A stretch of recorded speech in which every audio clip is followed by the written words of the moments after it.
keep procrastinating filming this video because I'm lazy, but I need to actually hurry up and like get this video filmed. So today I'm going to be talking about my most disappointing books of 2021. This list is so freaking long because I was very disappointed.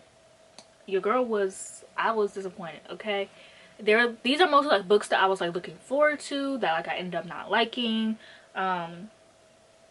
I feel like my worst books of 2021 video was like not that bad because all the books that deserve to be on there are on here. I've never done one of these before. Let's just get into the video. First book I have on the list is Normal People. I ended up giving this book 3 stars. It's a very popular book. If you don't know what it's about these kids in college, well, these kids in high school. It's got this girl. The girl is like very unpopular, nobody really likes her, and the guy, he is really interested in her and they kind of have this romance, but he's basically embarrassed of her, and so they keep a secret relationship. And then when they go to college, the roles are reversed. She's more so the popular one, she has a lot of friends, he's more so the loner, he doesn't have friends, and it just follows their relationship through the years. I thought this book was boring as hell. Also, the fact that the book does not have any quotation marks really got on my nerves. I ended up giving it like 3 stars. Like, it was fine. I just was disappointed because everyone was hyping it up, saying how good it was. Also, it's not even like anyone else's fault. Also, it's just the fact that like for me, I also thought it was gonna be so good because the trope of like a guy ignoring the girl, or like a guy like not treating the girl how, like, it's something about like that plot line that like I kind of want to see more of, not gonna lie. But the next book is Chronic of Wolves. I give this book 2 stars. If you don't already know, I've been talking about how disappointing this book was all freaking year.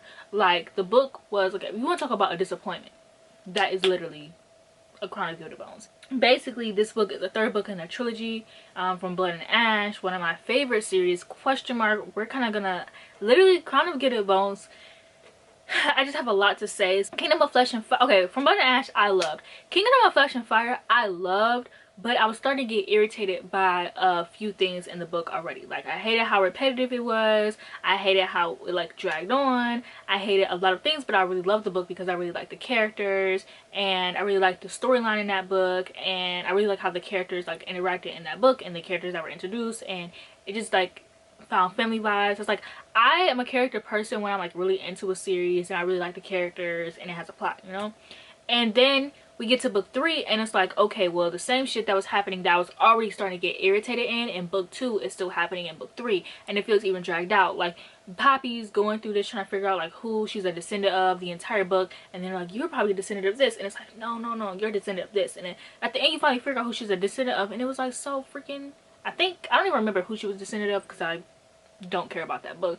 And it's like, I feel like the author is dragging it out because she wants to be a Sarah J Maas. Like, Sarah J Maas has these long series, and I feel like because Jennifer Armentrout books are literally like, Jennifer Armentrout books, usually books are like usually 300 pages. It's usually just a trilogy and done and over with. But I feel like this book is a blatant copy of a Sarah J Maas book, and also Jennifer Armentrout copies other authors. Like, literally half of her other series are copying what's popular or what a popular author is doing, and that's literally exactly what From Blood and Ash is. And I really liked it because even though it wasn't like something different, it still was different at the same time. Like, I do enjoy the series, or at least the first 2 books, but I feel like I do like the series, the spin-off series that she's having, but I don't know, I could easily see it all going downhill. Like, I really don't care. Like, I don't care to keep reading these characters, like 600 pages of these characters doing absolutely nothing.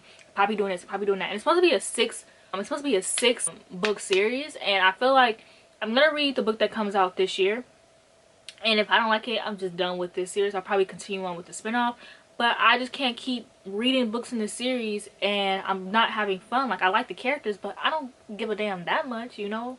Like, I'm not about to be held hostage for some characters. So the next book I have is Bone Crier's War.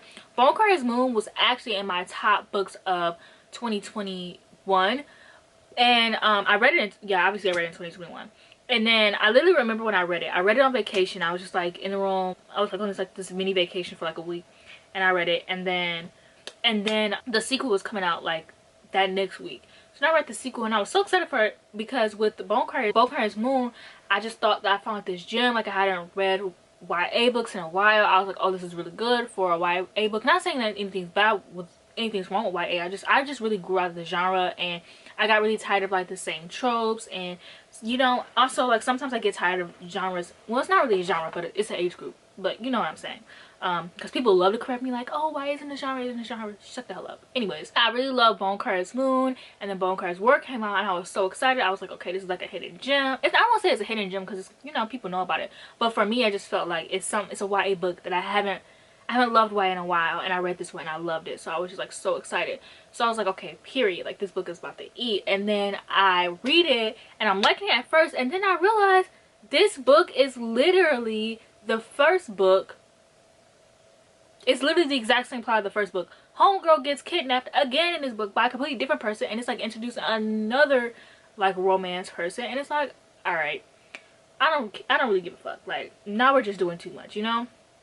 And I was so sad because I really thought that, and I was telling everybody that they need to read this book. Like, people who read YA, people who haven't read YA in a while, I'm telling everybody and their mom, like, you gotta read this book, you gotta read this book. And then for the sequel to come out and be like that, I just feel like a little betrayed. Next book is Counting Down With You. I feel bad for putting this book on the list, but because I am mutuals with the authors and I consider us friends, but I just feel like this book for me wasn't what I was expecting. I was really excited for this book because I have been reading YA Contemporary for like the first time. I really didn't read YA Contemporary when I joined BookTube a very long time ago. I think I've been on BookTube for like 4 or 5 years now. But even when I first started watching BookTube in 2015, I wasn't reading YA Contemporary like that. Like, you know, I was reading like Total Books I Loved Before, and like, you know, kind of like, you know, sort of, but like not really reading like that. So this summer I really got into like reading YA Contemporary from like 2015 to like 2017, basically the ones that I missed, and I was eating them up. So I'm like, okay, I'm about to give like a new age, not really, but I call them new age. I was like, I'm gonna give a new age YA Contemporary a try. I didn't like it. I didn't hate it, like it was a good story, but I have a huge issue with pop culture references, and I feel like when you read books from like 2015 to 2017, they don't have a lot of them. They weren't really doing a lot of that, and so it made it timeless. So I could read, what the fuck is it called? I could read The Unexpected Everything. Well, actually I haven't read that one, so I'm still using that example. I could read The Unexpected Everything, and like right now in 2022, even though it was written in 2015, I don't know if it was written in 2015, I'm just imagining it was, okay? Even though it was written in 2015, I can like read it now even though it was written like then, and it wouldn't feel like it was written in 2015. It wouldn't have those 2015 jokes or 2015 references. Even Morgan Madsen, she rarely even mentioned like cell phones. Like she did, but like very rarely. Like it was like, I put on my iPhone, like, you know, like that's what I kind of liked about like old YA Contemporary. Like, so all the books I loved before is so timeless. They rarely ever mention like cell phones for real in that book, which I mean is fine, but sometimes it could be, I can understand how it could be unrealistic because we use our phones so much now, but just roll with me here. So then when I read Counting Down With You, it has so many pop culture references. I feel like if I were to pick that book up right now, it would already feel like it didn't age well, because it wasn't even pop culture references, it was just sayings or like TikTok sayings or like Gen Z sayings, as they say. And it's like, it just felt like, I feel like if I were to read it, well, first of all, I'm already an adult, so I feel like that, like, I feel like maybe like younger people would appreciate that. But like I said, if I were to read that book now with the Gen Z talk like comes and goes. Basically what I'm trying to say is a lot of the TikTok, I don't say TikTok, but that's what it is, a lot of the TikTok / Gen Z sayings were said in that book could easily not be popular anymore. Like, it was a Vine saying that she said, and even I was like, you know. So it wasn't even a book itself, it was the fact that it was always a Gen Z / I did enjoy the story, by the way. I did enjoy like her relationship with her grandmother and the platonic relationships and the relationship in general. But there are some things that didn't make sense. Like, she didn't like Ace because he was a slacker in school, but it's like, why would you care? Like, when I was in school, like, I didn't not like someone because they're a slacker. Like, I really didn't give a fuck about what they were doing. Like, it just didn't make any sense. And she did seem very pretentious as the book went on, but she also got she did get a lot less judgmental, but she was so pretentious and judgmental in the beginning of the book. I'm like, I mean, I wasn't in high school that long, but like, are high school students really judging people like this, you know? And also her friends had no personality, literally were just there to just be her friends, her side characters, you know. But that's fine, it's like a, you know, it's fine. Oh, I did mention in my review that the group of friends talked and interacted like Stan accounts, which that's fine, but like, I work, you know, at my job I work with teens, so like I'm not gonna be like, I don't know how teens talks, but like how they talk to each other. Like, I feel like people, how do I explain this? I feel like people on the internet, they view the world as a certain way, but once you actually get out in the world, you realize that it's not like that at all. So like, I feel like as an author, you could probably see how people talk online, be like, oh yeah, people talk like this, like stan accounts, like kind of, you know. But then you get into the real world and it's like teens don't talk like that. Not all teens have a stan account, not all teens use Twitter, not all people use Twitter. You get what I'm saying? I feel like I'm just judging this book like way too hard. I'm so sorry. But yeah, that's all I have to say before. I don't want to read this book too long.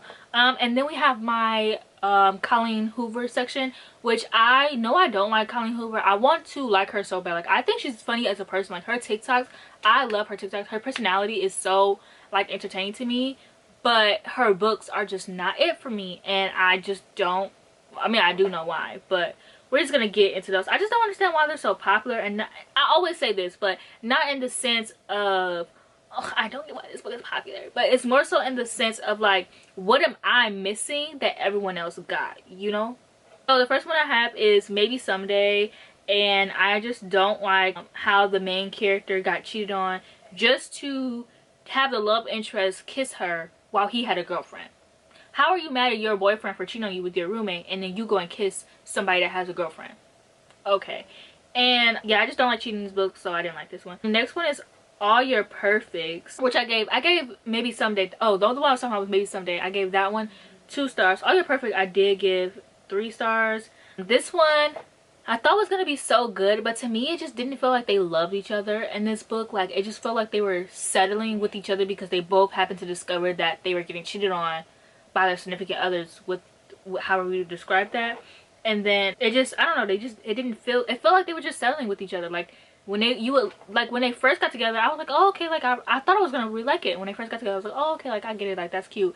And then once you get to like the older chapters, I'm like, it doesn't really feel like they love each other, you know what I'm saying? It doesn't feel like a romance book. And then the next one is Hopeless. I don't even remember what I didn't like about this one because I didn't write a full sentence, but this one, I don't know. I really don't remember. I can't remember. I'm so sorry. I feel like I probably shouldn't put this on. I literally cannot remember what I didn't like about the book. I think it was probably just because it's not even that I didn't like it. It was just like I was disappointed. Like, I just thought I was gonna like it so much, because like a typical like bad boy good girl story, and I didn't like it. It wasn't really my vibe, and ow, that's fine. The next book is For the Wolf. This is one of my anticipated releases of 2021.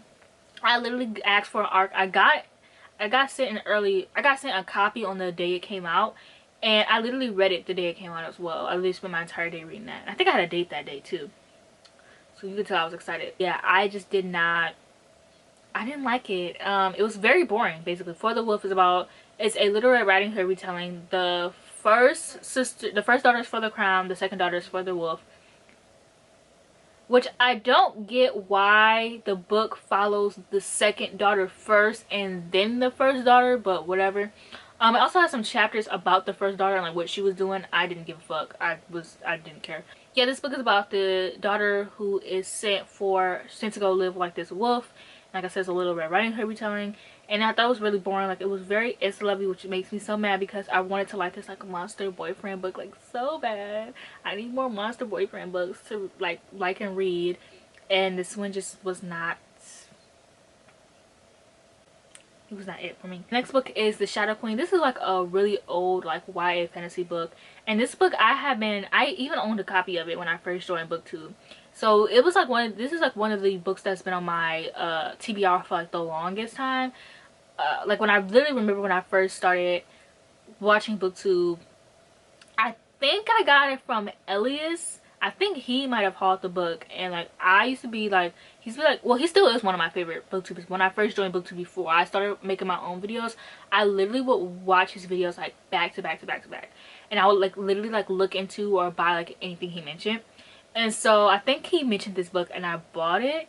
And this one is, I wonder what's like, it was like a fairy tale retelling that's not about that's not about Beauty and the Beast for fucking once, but it's a Snow White retelling, and it's about this girl who stepmom kills off her dad, and they have her and her brother killed, but she ends up escaping with a guard. and she's like this really evil queen. And there's this guy that can like turn into a dragon, and like she ends up controlling him, and like the main character ends up meeting him, and then they became interested in each other. And then the queen ends up like, I don't even remember, the queen is sending him to kill her, but he ends up like, because it's, I don't really know how to explain it, but they end up like becoming interested in each other. And I really wanted to like it, but I just felt like it was very like mediocre and basic. But I did also think the romance was like very boring. Like it literally was just like, it just didn't give, you know, what you would think like somebody falling in love with someone that they're supposed to kill. Like I guess I kind of wanted like an enemies to lovers thing, and like I don't know, it didn't give what I wanted it to give. Then the next book I have is The Heartbreak Principle, which breaks my heart to put this here, but it is the third book in the Kiss Quotient series, which I love. This series. I read it for the first time like 2 summers ago, and I've been obsessed with it ever since. Like I was so excited for this book. I got an arc of it. Actually, Buddy read this book with Miriam, and we ended up giving it like similar ratings because we both felt the same about it. So this one followed Quan, who's like the one that I've been waiting for because he was like my favorite character. Follows Quan and this girl, and she ends up like breaking up with her boyfriend. My favorite plot line, it's like a very rare plot line. My favorite plot line is when a guy cheats on the girl, and then he's like, he kind of tries to manipulate her and be like, oh, like, you know, I'll be back in like a year, like we should like live our lives, and like I'll come back for you and we'll be together. And then she's like, okay, like because she's so like in love with him and she hasn't experienced like real love before. And then she ends up coming across someone who shows her like what real love is, and she like never goes back to that guy. It's like a very like rare plot line to find, but I've read like 2 or 3 other books that follow the same thing, and like I'm obsessed with that plot line. And that's basically what happens in the beginning of the book. Then she's gonna get on this dating app, and she's up meeting Quan, and it was just like their romance itself was just so boring. But the author took a lot of what happened, what she was going through in her life at the time, and putting that into the book, which is fine. Like don't get me wrong, that is totally fine. But the thing for me is that the series, like imagine you're reading the series in order for the first time, and you read the first book, which is super like, I won't say super happy, but you know, it's heavily focused on romance.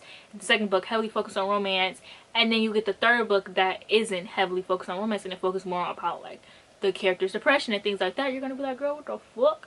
So I just feel like the author should have maybe started a new series and used that plot line, and like literally could have used all the plot lines and like just made something else for Quan, because I feel like it's literally such a shift in the series so late. That's literally the final book of the series. Like it just shifted so weirdly, and I felt like reading that was fine, but because it wasn't heavily focused on a romance book, and I went in for a romance book. I literally remember I was reading this super depressing book, and I was like, all right, I'm gonna read The Heartbreak Principle because, you know, I've been so excited for it. It's one of my anticipated reads. Like it's about Quan, like period.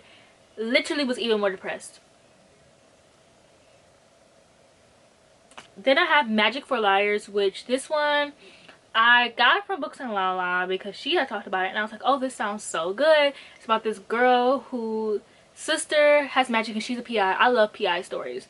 The main character is a PI, and some like people at her sister's school are like dying, and so she ends up going to the school to like figure out what happens because, you know, she's a PI. And I kind of just wish that the book and focus more about like the school and like more so about like the magic. And I guess I kind of expected her to have magic, which is fine that she didn't, but I don't know, it wasn't as good. It wasn't what I was expecting when I went into the book, which is fine, but it really could have focused more on like the magic. It focused a lot more on the mystery than the magic, and it should have just been a regular mystery book if that's the case. Like why put magic in there? I don't know. And then I have Bunny, which I read for my book club. This book was super hyped. It is about this girl who always sees the bunnies, and they're like this group of friends, and they're like really weird, and then she ends up becoming involved with the bunnies.